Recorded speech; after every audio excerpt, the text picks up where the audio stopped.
What is up, guys? Rick Cacus here, and today we need to discuss the Festival of the Lost, or how it's now being referred to as the Fail of the Lost, or the Festival of the Cost.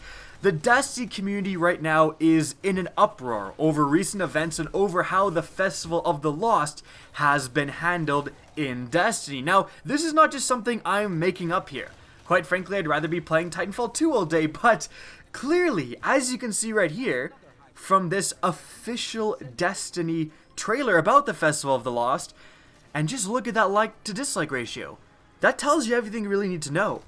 I have, in my entire years of YouTube, never made a video with that severe of a like to dislike ratio. Now, I'm not looking to replicate that, so if we could just, keep things civil in today's video. And by the way, clearly you can see here, and you can see when I go down to the comments, there's something serious happening within the Destiny community, and we need to discuss it. Now, with that being said, unfortunately, although I haven't shared any opinion on the topic so far, there's already going to be, dislikes, comments in full capital letters. Like, I just know that from experience as a YouTuber. Please don't be someone who falls into, one of the extremes of the spectrum. Someone who hates on Destiny, the people who comment, people still play this game and stuff. Or like a rampant fanboy who just hates on any sort of disagreement about the game. The truth lies somewhere in the middle, and if you're going to disagree with me, that's totally fine. I'm not saying you have to agree with me, but don't just hate on everyone who doesn't share the exact same opinion as you. I think the Destiny community, and I think this is important to say because the Destiny community is actually so awesome of a community within gaming. Like, the toxicity and the negativity and just like the screaming and yelling that exists in other gaming communities, League of Legends, Call of Duty stuff, has not infected the Destiny community. We are really good at listening to each other and being respectful of each other. So please keep that up, guys. Like, it's fantastic, and if you see people just shouting and screaming in full capital letters, just say, hey, this is not indicative of the Destiny community. Now, with that out of the way, again, I think it's very important, but with that out of the way, let's discuss the topic on hand, which is the whole Festival of the Lost, Festival of the Cost microtransactions issue. There's no wiggling around it. This is an issue mainly focused, there's some other issues, but around microtransactions. So with this year's Festival of the Lost, the Festival of the Lost comes out, and people immediately see that all of the desirable loot, pretty much all of the desirable loot, is locked behind the Treasures of the Lost mystery box. The microtransactionable item for 200 silver. You open it up and you can get all these random items. But again, all of the stuff that people actually want, the Jealousy Sparrow, which looks fantastic, the Ghost, the Devil Ghost, the new, Wolf Mask. The Wolf Mask actually isn't even, most people aren't really going after that. Most people are going after the Ghost and the Sparrow. Stuff that sticks with you. Stuff that you can use when the Festival of the Lost goes away. The Mask, yeah, you can whip it out, but you're going to be a super low light level. The Ghost, you can infuse upwards. The Sparrow, you can just use whenever. And so, the most desirable, best designed loot, are locked behind those microtransactions. And unfortunately, it gets worse from there. But firstly, I think one of the main things that are making people upset is, again, that's the only way to get those items. It would be a little bit different. It wouldn't be as bad if you could get the Jealousy Sparrow, for example, as a hard mode raid drop, let's say. Or even just a raid drop. For beating Axis, now with the Festival of the Lost, you have a chance to get that Jealousy Sparrow. How much better does that sound, honestly, guys? How much of a better idea would that be? What about for the Ghost? The Ghosts are random drops in Strike Horde chests, along with the Candlelight shader. Perfect, right? That solves a lot of the problems going on here. That alleviates a lot of the anger and concern about these microtransactions if you make some of these desirable loot pieces drop outside of these Treasures of the Lost boxes. But as they are right now, the only way you have access to them is by opening up those Treasures of the Lost mystery boxes. Now, yes, you can get them for free when you complete the overall quest line given out by Eva Levante. So you do have a reasonable chance at 3 boxes per character. That is definitely worth being said. You know, again, I'm not here to completely bash on Destiny and Bungie. There's been a lot of mistakes made, I think, with Festival of Lost, and you guys all make those opinions known. But I will be fair when fairness is due, and in fairness' sake, you can have access to 3 of those boxes relatively easily. And that's where the fairness completely stops, and it stops sharply, because you don't just get access. You know, it'd be fine if you get access to 3 of those Treasures of the Lost and you had an okay chance to get some of this loot we're talking about. But you don't. You don't, because pretty much apparently every other, I didn't get the memo, but apparently every other Destiny channel has switched into box opening mode.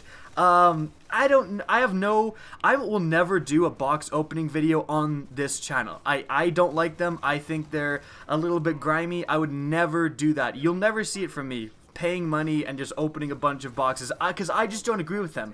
That being said, I'm not trying to start beef, or I'm saying I hate on any of these other content creators. A lot of them make fantastic content, and in fact, without them, I'm glad they did do these box openings, because without them, we wouldn't know the true drop rates. But because these content creators, you know, have videos out there where they dropped $50, $100, $200 on Treasures of the Lost, we actually get a view at the specific drop rates. And the drop rates, if you want a ghost, if you want one of the ghosts, they're sitting at a 1 to 2% drop rate. A 1 to 2% chance to get those. 1 to 2%. Like, let that sink in about how low that was. And this gets into the whole argument. This really should start a conversation, and this has become more relevant in other communities about, frankly, underage gambling. You know, what's okay here? The Call of Duty community has really stressed this issue with the supply drops. You want to get a weapon, but the chances to get a weapon in the supply drops in like Black Ops 3 are sitting at a 1%. And a lot of people have made the argument, and I think it's a very legitimate argument to make. I don't think it's necessarily correct, but it's definitely a legitimate argument to make in the first place, that is it Activision's responsibility to let us know what the drop rates are? Because if you're making a decision to purchase one of these boxes, and then you purchase another one, you know, if you're especially a smaller person, Destiny is a smaller person, a younger person, Destiny is rated T for teen. Let's not forget that. Let's not get in it over our heads and forget that Destiny is rated T for teen. What is that, like 13 up? So does Activision have a responsibility to tell those people, hey, you have a 1% drop rate. If you want the Ghost, you're sitting at a 1% drop rate. I mean, that would maybe allow them to make an informed decision. Maybe allow people to make an informed decision. 1%? Fuck this, I'm not buying that. I'm sure a lot of people would actually say that. I'm sure a lot of people who actually bought those microtransactions would be regretting that decision, and maybe wouldn't have done it in the first place if they had known the actual drop rates beforehand. And again, you know, is this gambling? Is hiding some desirable loot behind all of this other loot and making it purely randomized? I mean, that seems like a form of gambling to me. It honestly does. And it's a discussion we have to have. And it's definitely just a little bit shady on Bungie/Activision's part to just hide this so clearly behind randomization, and to have the actual desirable stuff drop at a much lower drop rate, and an extremely low drop rate at that when compared to other stuff in the game. It's not good. It's not good. And quite frankly, some of you may be thinking that I went a little too far with the whole underage gambling argument. You know, it's not that serious. And you're probably right. It probably isn't that serious. But, you know, let's not pretend that someone who is younger, 13, 14, has a hold of their parents' credit card. Even younger than that, you know, 10, 11-year-olds play this game. It's rated T for teen. It's not too hard to convince your parents to get Destiny, and their mom or dad put in their credit card to let them play, and just to give them easier access to the game, whatever, or didn't even realize that they still have access to their credit card. And Timmy, who's 12, decides to buy a Festival of the Lost treasure box, and then he doesn't get the Ghost, so he tries again and again. It's very easy when you're that young to not really realize how much money you're sinking into this stuff. right? You just don't really have the sense for that sort of thing. Like, it's very understandable if you are that young that you kind of get lost in the, quite frankly, slot machine of RNG, trying to get that Jealousy Sparrow, trying to get the Ghost Ghost. All of a sudden, next month, Mom receives the credit card bill and there's $30 going to Sony, and she's like, what the hell did you spend it on? You know, that's happening right now. That is 100% happening right now. And again, it's a serious issue, and it's an issue we need to discuss. But, we're gonna move a little bit off of microtransactions because, like, let's say microtransactions, schmicrotransactions. Fine, they're in the game, you know, you don't like them, then don't buy them, type of thing. So, that aside, there's been a lot of other problems with Festival of the Lost, and the main problem otherwise is that, and the main reason why I spent all this time in this video talking about microtransactions is that what else is there to do other than buy Treasures of the Lost? Like, there's not any legitimate content that came with Festival of the Lost 2016. Now, I did want to hold off on making this commentary until Trials was revealed. I didn't think it was responsible to make a commentary about this because in the patch notes it said Trials is being changed, and I wanted to see what the changes were before I made this commentary. And now we know the changes. So it's on Cauldron. On 5 wins, you get an emblem. That's pretty much the only exclusive reward you get. But Trials actually is legitimately different for Festival of the Lost. There is no radar and no revives. That, like, I don't care if you don't like that. Like, you could be playing Trials and absolutely hate those changes. That's irrelevant. But I think that's awesome. Okay, I think that the fact that Trials now, when you play Trials right now with Festival of the Lost going on, it's so different. It is a completely different experience than when you're not playing it with Festival of the Lost. Okay, so that's good. That is a good thing that Bungie did. Again, these changes could be not as, you could think they're not as fun to play with. But it's not about that. That's more personal preference. Some people like the changes, some people hate them. It's about the fact that there's an actual different experience going on right now in Trials of Osiris. I wish they had done that to other activities. I wish they had put one of those weird modifiers into the raid, into strikes, into something else. That's actually a legitimately cool thing that they did to Trials of Osiris. Made it a different experience. Why didn't they do that to the raid? Why didn't they do that to strikes? I would love to be playing the strikes with a weird modifier on right now, or going into the hard mode raid with a weird modifier on right now. That would be very cool, and it's unfortunate that they only did it to Trials. But what they did to the Trials, I think, is praiseworthy. I think that's the direction where these live events need to go in, is changing the activities for the time being.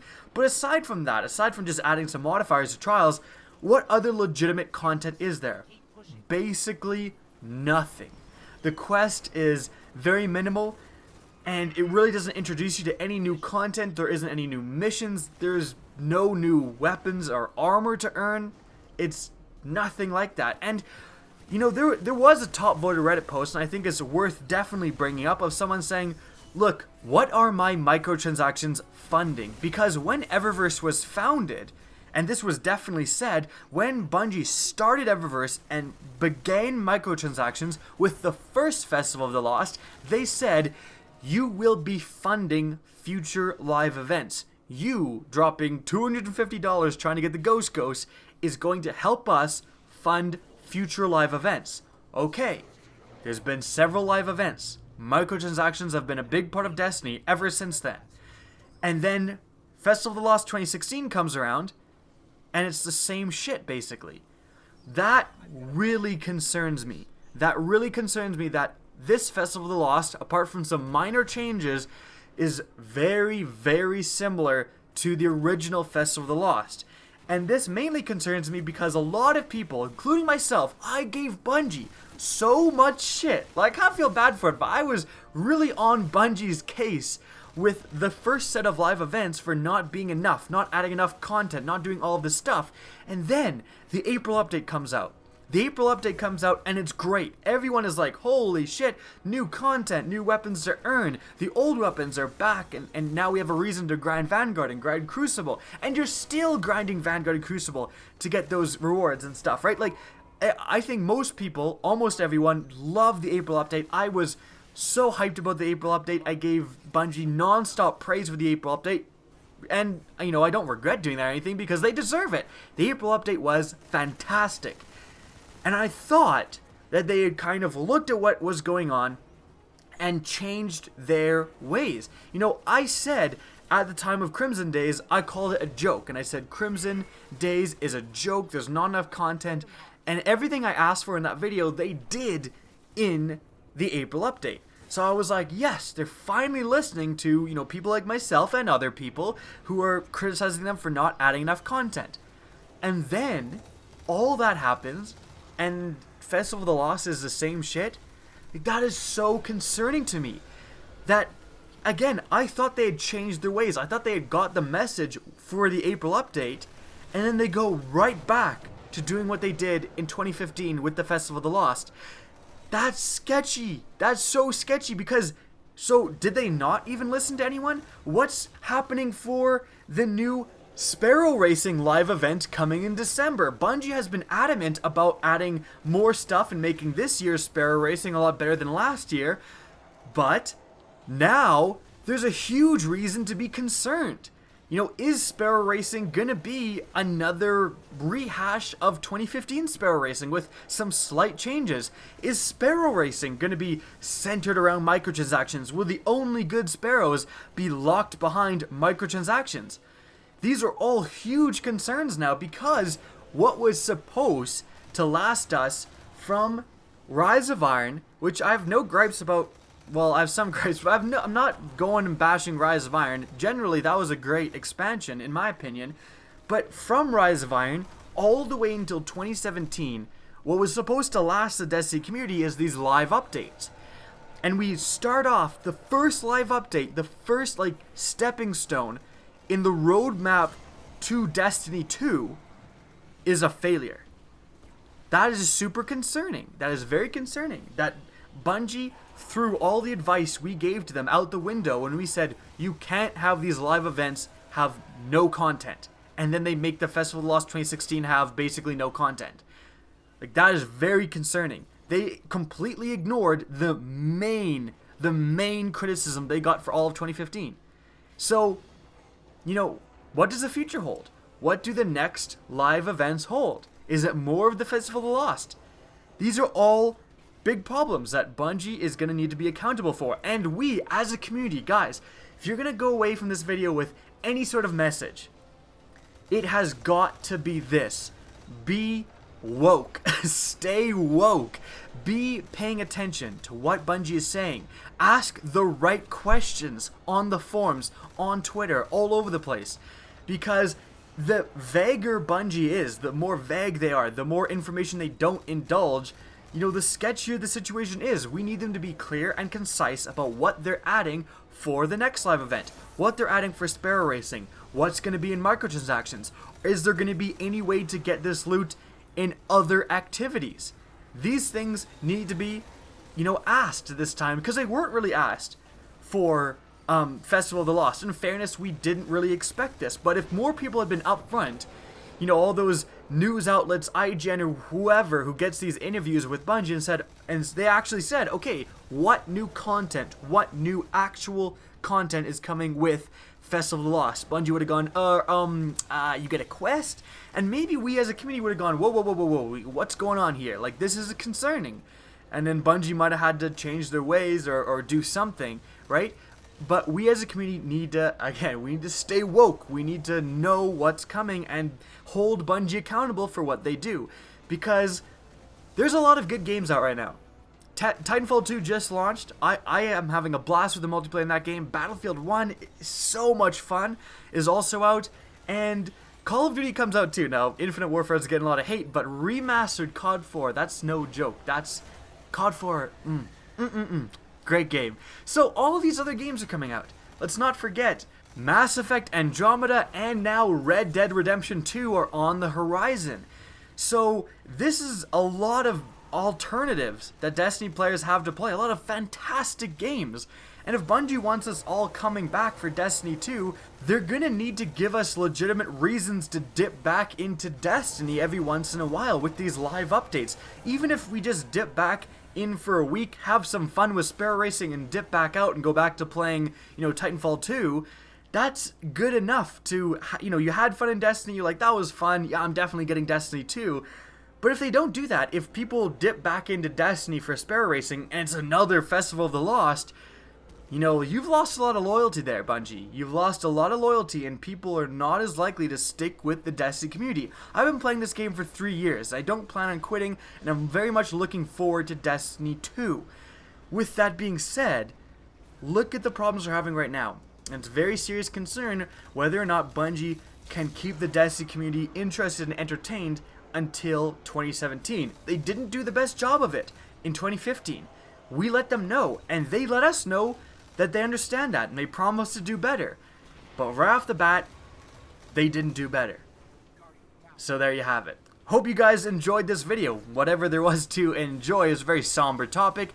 But again, hope you enjoyed. Hope you are appreciative of the discussion. Now, if you are, please remember to help this video out. Let's help this video do better than a package opening video. Now, if you want to do that, all you need to do is rate this video and especially share it. Really helps me out. If you guys want to see more Destiny content from me, if you're like, hey, this guy, I like what he's saying, knows what he's talking about, simply hit that subscribe button. Now, if you want to get in touch with me and keep up to date with the latest channel activity, the best way by far is to follow me on Twitter at RickCacus. That's linked in the description down below, as is my Twitch channel, which you can also follow. Again, I hope you enjoyed this video, and as always, have a good day.